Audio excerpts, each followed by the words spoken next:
The early morning sun cast long shadows over the red earth road of Umebe village as Adaoma tied her late mother's wrapper tightly around her waist.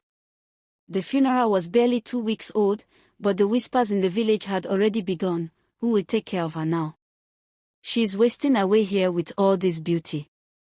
This girl needs to find her way to the city.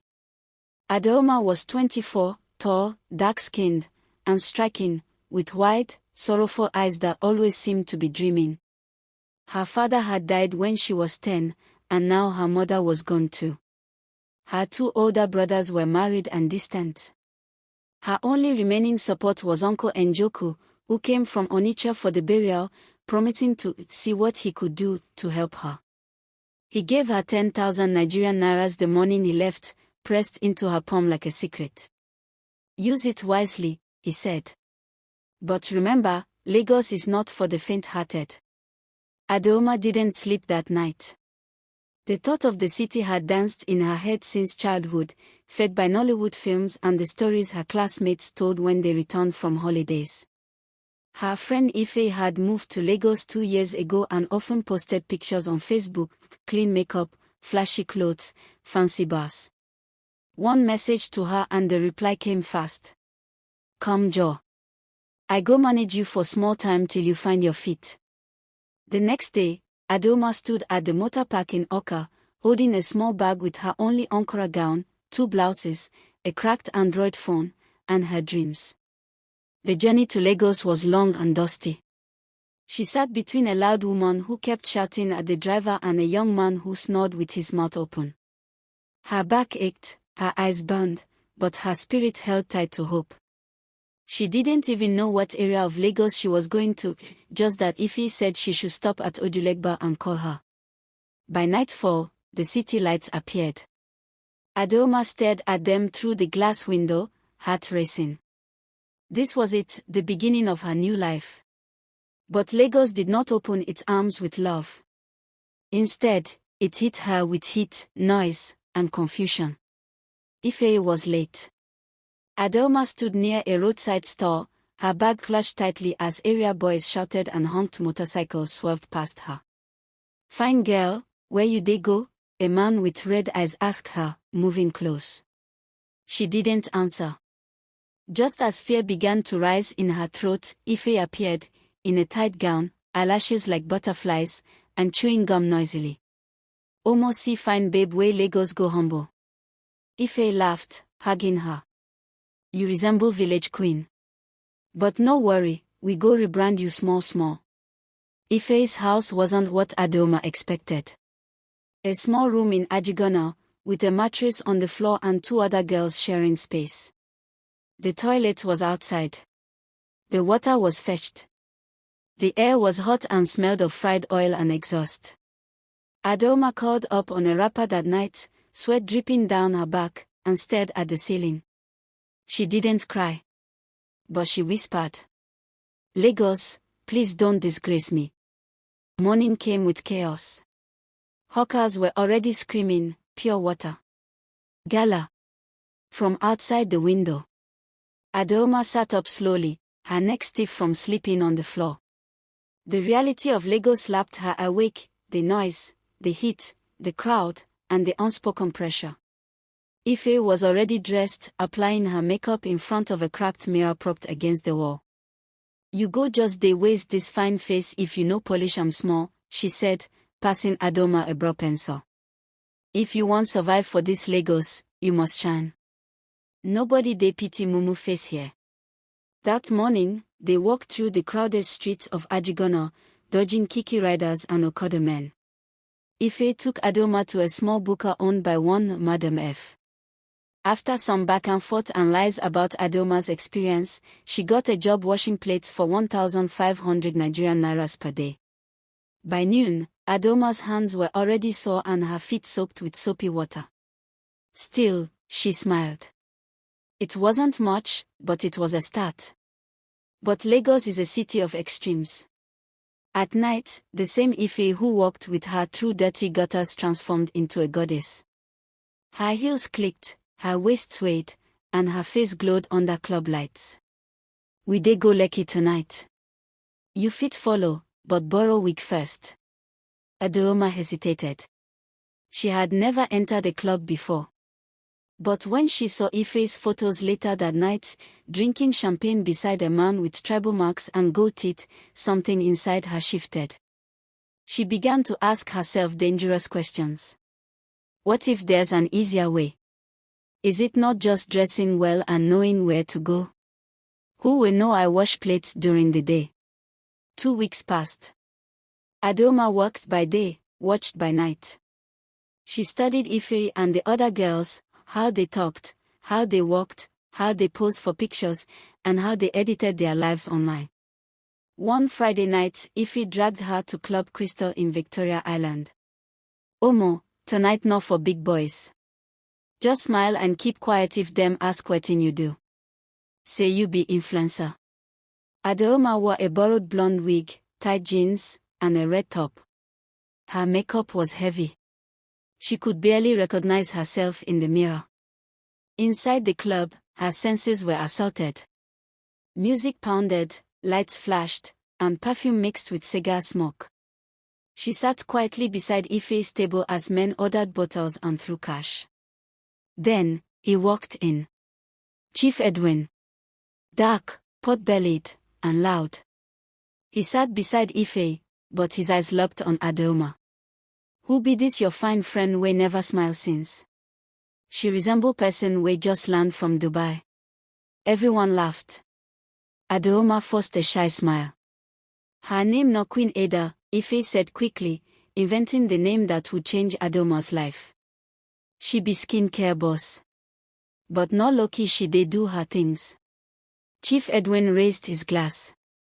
To Queen Ada, the new queen of Lagos. Everyone toasted. Adaoma's heart raced. That night, Chief sent her 150,000 Nigerian nairas to buy data and lip gloss. She didn't even have a working bank app. She borrowed Ife's account. By Monday, Adaoma quit her booker job without explanation. She used the money to fix her hair, buy a used iPhone 7, and take Instagram pictures wearing Ife's clothes. She created a new handle at queen_id_official. Every caption was a lie. From meetings to blessings, nail polish medium skin tone briefcase #bosslife. Product launch loading police car light lotion bottle. Nobody can dim this shine sparkles fire. People back home in Umibile started calling her Lagos big girl. Her brothers suddenly wanted her opinion. One auntie even asked her to help her son find a job. Only Adaoma knew the truth. She was broke, living in a shared room, and completely dependent on Chief Edwin's attention. But each lie she posted online drew her deeper into the life she was pretending to live. One night, as she lay on the bed scrolling through her own Instagram post, she whispered to herself, "This life. I just need to blow small. When I make it for real, I go come tell the truth." But the city was watching. And fate was listening. Because when you wear a mask for too long, you forget the face behind it. Lagos had a way of rewarding lies, at least for a little while. Adaoma, now fully branded as Queen Ada, was becoming a small sensation online. Every day, she posted curated photos in front of hotels, lounges, and shopping malls she never entered. She borrowed wigs, clothes, and sometimes even people's cars just for the gram. But the likes came. The comments flowed. Even the small boutique near the estate started offering her free clothes just to tag them. "Queen Ada. You're such an inspiration. I tap into your grace. Boss babe, how can I join your skincare business? You're proof that hard work pays." Adaoma would read these comments and chuckle bitterly. There was no business. No hard work. No grace. Just games. Chief Edwin, the sponsor. Behind the filters and hashtags was Chief Edwin, the married man with money, power, and secrets. He had 3 grown children in Canada and a wife in Abuja who rarely visited Nigeria. He was a businessman in oil and gas, though nobody ever saw the gas, only the money. He liked Adaoma for her quiet beauty and her lies. She never asked him too many questions. "You be different from all these Lagos runs girls," he would say. "Now why I won't settle you well." Chief paid for a shortlet apartment in Lekki, gave her a small car, and placed her on monthly allowance. Her bank alert tones began to sound like music. From sharing a room in Ajigona, Adaoma now had her own AC room, a ring light, and satin bedsheets. But the price of the lifestyle was unspoken, yet high. Loneliness in luxury. At night, after the selfies and skits were done, Adaoma would lie in her empty apartment, staring at the ceiling fan. The silence would hum in her ears like a warning bell. She couldn't go back home, she'd lied too much. She couldn't talk to Ife anymore. Ife was beginning to envy her. She had no real friends, only followers. Sometimes, Chief would come over at 2 a.m., drunk and aggressive. Other times, he wouldn't pick her calls for days. Still, she smiled online. "Soft life or nothing, clinking glasses kissmark," she posted, even after spending 2 nights in the dark when the generator failed and the light bill wasn't paid. A dangerous circle. With her rising online fame, more wealthy men began sliding into her DM. One of them, Mr. Ken, a flashy investor in cryptocurrency, invited her to Abuja for the business opportunity. Ife warned her. "That guy. I hear say him they use girls for jazz. Oh, shine your eye, Ada." But Adaoma was chasing status. One viral post could change everything. One right man could end the hustle. So she flew to Abuja, borrowed wig, fake accent, designer bag from a boutique that didn't know she was broke. But when she got there, she realized too late, she wasn't the only girl. Mr. Ken had invited 5 others. They were all dressed like dolls, sitting like trophies in his mansion. It wasn't a business meeting. It was a selection. Adaoma managed to escape that night, trembling, humiliated, and without a flight back. She used her last card balance to return to Lagos. No post. No caption. No smile. The cracks begin to show. Back in Lagos, Chief Edwin noticed something had changed. "Wetin dey worry you? You dey carry face for me now." "Nothing, Chief. I'm fine," she said, avoiding his eyes. But her heart was heavy. The fake life was no longer exciting. It was draining. Risky. Lonely. But stopping. That was even scarier. Who would she be without Queen Ada? Just Adaoma, the orphan village girl with nothing but plate washing skills. No. She had come too far. She would fake it a little longer. Just until the real blessing comes. That night, she stared at herself in the mirror. The makeup. The wig. The lashes. Then she removed each one, slowly. Underneath, she saw a tired, scared, and lost woman. Adaoma whispered to herself. "Is this what success feels like? Or have I just succeeded in losing myself?" The silence didn't answer. But soon, life would. The morning sun poured through the curtains of Adaoma's Lekki apartment, but it brought no warmth. She sat on her bed, scrolling through social media. Her page had grown to over 18,000 followers, but each double tap felt emptier than the last. She had stopped replying to DMs from young girls begging her to mentor them. She knew she was selling a life that didn't exist, a fairy tale built on lies, sugar daddies, and silence. Still, she kept posting. Success isn't luck, it's strategy. Briefcase kissmark #boss moves #skin by Queen Ada. But inside, Adaoma felt like a prisoner of her own image. The unexpected visitor. One sweaty Wednesday afternoon, she went to a lounge on Admiralty Way for a soft lunch and pictures. She sat under a shaded umbrella with her usual fake designer purse, posing for photos with her cocktail untouched. Then, it happened. She heard a voice behind her. "Chinik. Adaoma. Adaoma Makwi. Her heart dropped. She turned slowly. There he stood, Obinna, her mother's cousin's son, the boy she used to bathe at the village stream. He was taller now, darker, wearing a security uniform from a nearby estate. His face was a mix of shock, amusement, and judgment. You mean it's you? This one way all of us they see online. You way mama they cry say make you go learn tailoring for you mons. Adaoma's hand trembled around her glass. Obinna, small word oh, she managed, forcing a smile. Small word indeed, he said, folding his arms. But this word go big if person expose your truth for online. I dey follow you for Instagram oh, Queen Ada, ABI. The threat. Later that night, a WhatsApp message came. You owe me, Queen Ada. I fit scatter this your fake life if I talk small.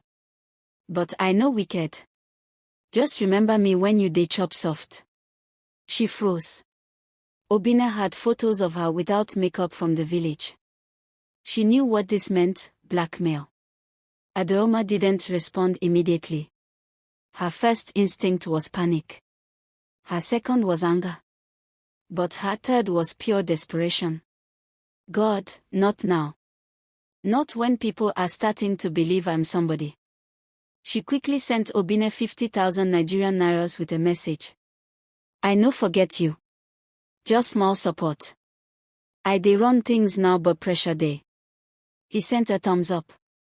But she knew this was the beginning of a slow destruction, a leak waiting to burst. A web too tight. The pressure became unbearable. Chief Edwin was demanding more attention. Her followers were asking for skincare products she hadn't even started producing. Men were sending offers she couldn't risk accepting. And now, Obinna had the power to expose her past. She started drinking wine late at night to sleep. She fought panic attacks in the shower. And she still had to look perfect on Instagram. The confession that almost happened. One weekend, Adaoma was invited to an influencer brunch at Eco Hotel. There, she met Ugochukwu, a clean-cut, handsome man in his 30s. He was calm, unlike the noisy Lagos men she'd known. You don't talk much, he said, smiling gently. I like that. Maybe I've talked too much in the past, she said, half laughing. They talked for hours. No pressure. No, send your account. He listened when she spoke. He respected her space. For the first time, Adaoma felt safe. You look like someone who's running from something, he said suddenly, studying her face. Maybe I am, she whispered. She wanted to confess. Tell him everything. Who she really was. Where she came from. The life she was faking. But she didn't. She was too afraid that even love might walk away like everything else. So instead, she smiled, lied again, and said, I'm just a skincare entrepreneur. Trying to grow. That night, Adaoma walked to her mirror again, her ritual of shame. She stared at her reflection. This time, she whispered. What happens when the lies become too heavy to carry? What if the mask falls? Her phone buzzed. Another text from Obinna. You never call your brother hope say my mouth still zipped. Just checking. Adaoma sat on the edge of her bed, hands shaking. Her fake life was no longer glamorous. It had become a trap. And it was tightening.